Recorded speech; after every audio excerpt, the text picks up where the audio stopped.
खुफिया खुलासा 2047 तक भारत को इस्लामिक राष्ट्र बनाने की पीएफआई की साजिश। योग कैंपों में दी जा रही थी आतंकी training. National investigation agency NIA की ताजा चार्जशीट में एक खौफनाक प्लान का पर्दाफाश हुआ है। Popular front of India PFI ने देश भर में युवाओं का ब्रेन वॉश कर उन्हें हथियार चलाने, मार्शल आर्ट और कट्टरपंथ की ट्रेनिंग देने की पूरी साजिश रच रखी थी, जिसका मकसद था वर्ष 2047 तक भारत को इस्लामिक राष्ट्र घोषित करना।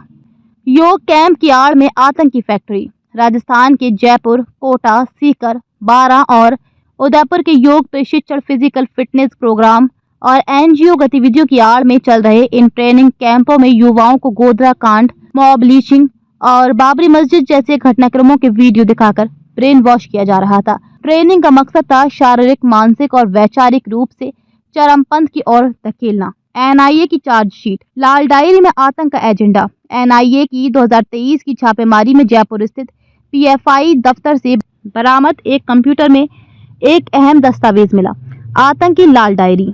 इसमें पन्ना नंबर 14 पर नए भर्ती युवाओं की लिस्ट, ऑपरेशनल निर्देश और सरकारी अधिकारियों की डिटेलिंग दर्ज थी। कुछ मददगार, कुछ विरोधी। 3 स्तर की कट्टर ट्रेनिंग। ऑपरेशन ट्रेनिंग, युवाओं को मिशन, टाइमलाइन, गुप्त संदेश और एक शहर से दूसरे शहर सामान पहुंचाने के टास्क दिए जाते थे। राजदारी ट्रेनिंग, टॉर्चर सहने की क्षमता, ऑपरेशन का राज छुपाने की शपथ, बाबरी गोधरा के जरिए भड़काना, कट्टरता की शपथ। पीएफआई के मकसद हिंदू संगठनों और सरकार के खिलाफ जिहादी सोच भरना। जो इन तीनों राउंड को पास करता उसे उजरत कुल्हाड़ी की उपाधि दी जाती, यानी पूरी तरह ब्रेन वॉश और हमले के लिए तैयार आतंकी। ट्रेनिंग कैंप के 5 मास्टरमाइंड।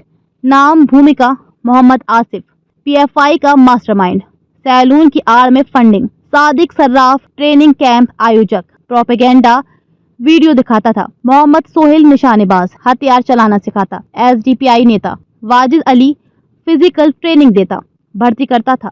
मुबारक अली, मार्शल आर्ट्स ट्रेनर, महिलाओं को भी सिखाता था। एनआईए ने इन 5 को अक्टूबर 2024 में गिरफ्तार किया था।